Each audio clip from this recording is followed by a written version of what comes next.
ବୃଷ ରାଶିର ମାସିକ ରାଶିଫଳ।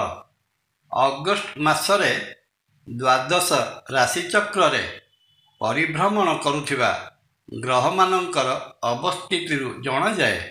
ଏ ମାସରେ ବୃଷ ରାଶିର ଆର୍ଥିକ ସ୍ଥିତି ବେଶ ସୁଦୃଢ଼ ରହିବ। ବୃଷ ରାଶିର ଧନସ୍ଥାନରେ ଭ୍ରମଣ କରୁଥିବା ଧନକାରକ ଗ୍ରହ ବୃହସ୍ପତି ଧନ ପ୍ରଦାନ କରିବା ସହିତ ଧନ ସଞ୍ଚୟ କରି ରଖିବାରେ ସହାୟକ ହେବେ। ଜୟ ଜଗନ୍ନାଥ। ନମସ୍କାର, ମୁଁ ତପନ ଡାଇଜେଷ୍ଟକୁ ଆପଣଙ୍କୁ ସ୍ୱାଗତ।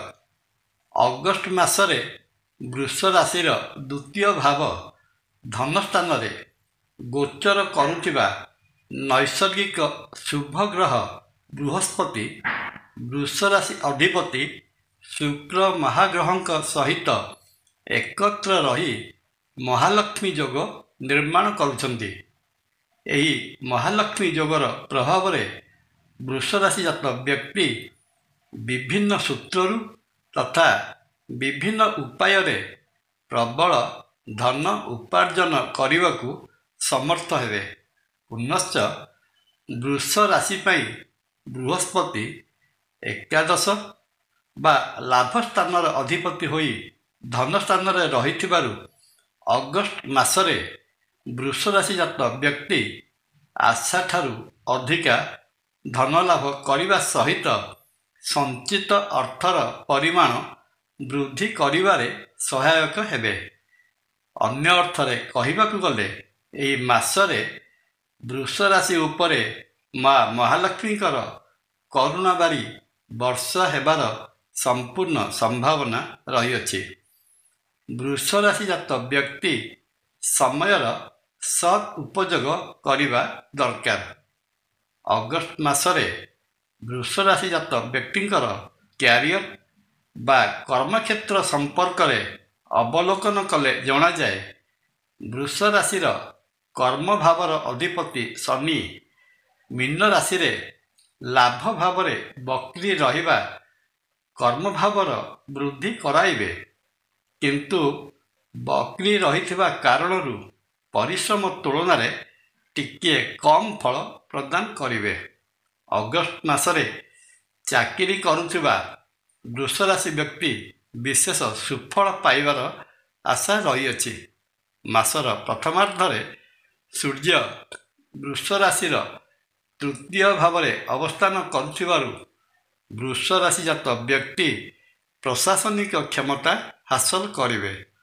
ନିଜର ବିଜ୍ଞତାପୂର୍ଣ୍ଣ କଥାରେ ସହକର୍ମୀମାନଙ୍କର ପ୍ରଶଂସାଭାଜନ ହେବେ। ଚାକିରି କ୍ଷେତ୍ରରେ ସମ୍ମାନିତ ହେବାର ଯୋଗ ରହିବା ସଙ୍ଗେ ସଙ୍ଗେ ପ୍ରମୋସନ୍ ମଧ୍ୟ ହୋଇପାରେ। ନୂତନ କର୍ମ ଅନ୍ୱେଷଣରେ ରହିଥିବା ବୃଷ ରାଶିଜାତ ବ୍ୟକ୍ତି ବିଶେଷ କର୍ମ ପାଇବା ପାଇଁ ବହୁତ ଧାଁ ଧପଡ଼ କରିବାକୁ ପଡ଼ିପାରେ।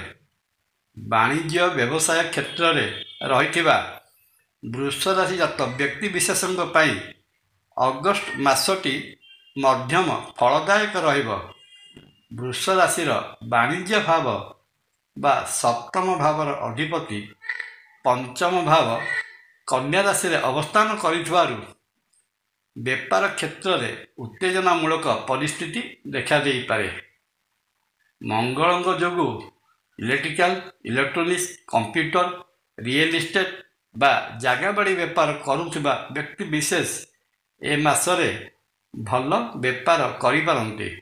ଅନ୍ୟାନ୍ୟ ବ୍ୟବସାୟିକ କ୍ଷେତ୍ରରେ ରହିଥିବା ବ୍ୟକ୍ତି ପୂର୍ବରୁ ଚାଲି ଆସୁଥିବା ବ୍ୟବସାୟ ପରି ବ୍ୟବସାୟରେ ବ୍ୟସ୍ତ ରହିବେ, କିନ୍ତୁ ଏ ମାସରେ ବ୍ୟବସାୟଗତ ଋଣ ବା ଲୋନ୍ ନ କରିବା ଉଚିତ ହେବ। ପାରିବାରିକ ଦୃଷ୍ଟିକୋଣରୁ ଅଗଷ୍ଟ ମାସଟି ବୃଷ ରାଶି ପାଇଁ ଅନୁକୂଳ ମାସ ରୂପେ ସାବ୍ୟସ୍ତ ହେବ।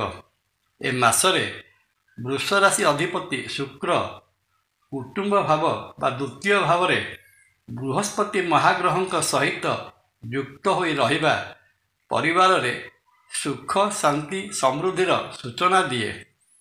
ପରିବାରରେ ହର୍ଷ ଉଲ୍ଲାସ ଲାଗି ରହିବ। ଘରେ ମାଙ୍ଗଳିକ କାର୍ଯ୍ୟ ପାଇଁ ବିଚାର ବିମର୍ଶ ହୋଇପାରେ।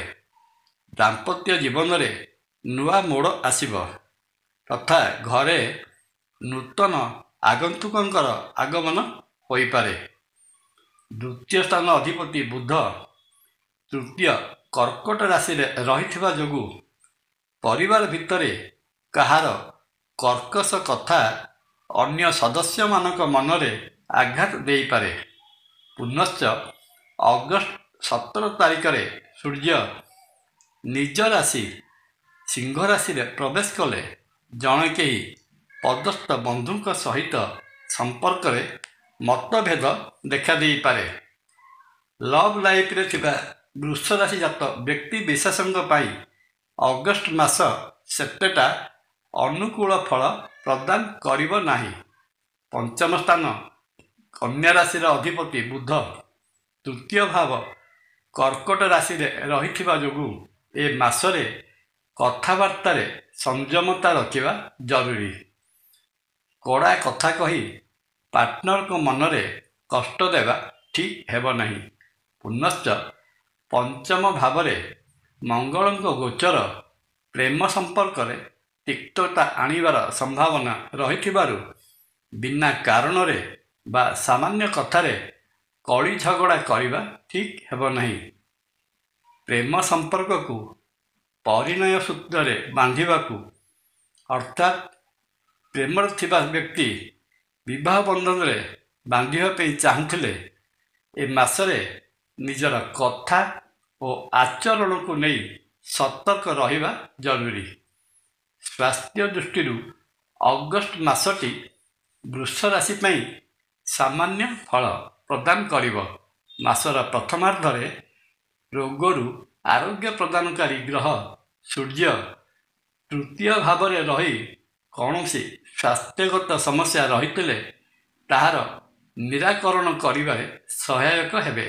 କିନ୍ତୁ ଅଗଷ୍ଟ 17 ତାରିଖ ପରେ ସୂର୍ଯ୍ୟ ଚତୁର୍ଥ ଭାବ ନିଜ ରାଶି ସିଂହ ରାଶିରେ ପ୍ରବେଶ କଲେ ପଞ୍ଚମ ଭାବରେ ଥିବା ମଙ୍ଗଳ ପେଟଜନିତ ଗଣ୍ଡଗୋଳ ଦେଇପାରନ୍ତି। ଖାଦ୍ୟ ବଦହଜମି ପଥୁରୀ ରୋଗ ସହିତ ଇଣ୍ଟେଷ୍ଟାଇନ୍ ବା ଅନ୍ତନଳୀ ସମସ୍ୟାରେ ପୀଡ଼ିତ ହୋଇପାରନ୍ତି। ଚତୁର୍ଥ ଭାବରେ ସୂର୍ଯ୍ୟ କେତୁଯୁକ୍ତ ହୋଇ ରହିଥିବାରୁ ହୁଏତ ହାର୍ଟ ପ୍ରୋବ୍ଲେମ୍ ମଧ୍ୟ ଦେଖାଦେଇପାରେ। ଏତ ଗଲା ମୋଟାମୋଟି ଭାବରେ ବୃଷ ରାଶି ପାଇଁ ଅଗଷ୍ଟ ମାସର ମାସିକ ରାଶି ଫଳ। ମାସଟିରେ ରହିଥିବା ଅଶୁଭତ୍ୱକୁ ଦୂର କରି ଶୁଭ ଫଳ ପାଇବା ନିମନ୍ତେ ଲକ୍ଷ୍ମୀ ନାରାୟଣଙ୍କର ପୂଜାର୍ଚ୍ଚନା କରନ୍ତୁ। ପ୍ରତ୍ୟହ ଆଦି ଶଙ୍କରାଚାର୍ଯ୍ୟଙ୍କ ବିରଚିତ କନକଧାରା ସ୍ତୋତ୍ର ପାଠ କଲେ ବା ଶ୍ରବଣ କଲେ ମା ମହାଲକ୍ଷ୍ମୀଙ୍କର ବିଶେଷ କୃପା ମିଳିଥାଏ। ପରିଶେଷରେ ଶ୍ରୀକ୍ଷେତ୍ର ପୁରୀରେ ବିରାଜିତ ମହାବିଷ୍ଣୁ ଶ୍ରୀ ଜଗନ୍ନାଥ ମହାପ୍ରଭୁଙ୍କୁ ଦର୍ଶନ କଲେ ବୃଷ ରାଶି ଜାତ ବ୍ୟକ୍ତିଙ୍କର ରହିଥିବା ସମସ୍ତ ଦୋଷ ଖଣ୍ଡନ ହୋଇ ମନବାଞ୍ଛିତ ଫଳ ପ୍ରାପ୍ତ ହୋଇଥାଏ। ଜୟ ଜଗନ୍ନାଥ। ଭିଡ଼ିଓ ଭଲ ଲାଗିଲେ ଲାଇକ୍ କମେଣ୍ଟ ସବସ୍କ୍ରାଇବ୍ ଓ ସେୟାର କରିବା ପାଇଁ ଅନୁରୋଧ। ନମସ୍କାର। ତପନ।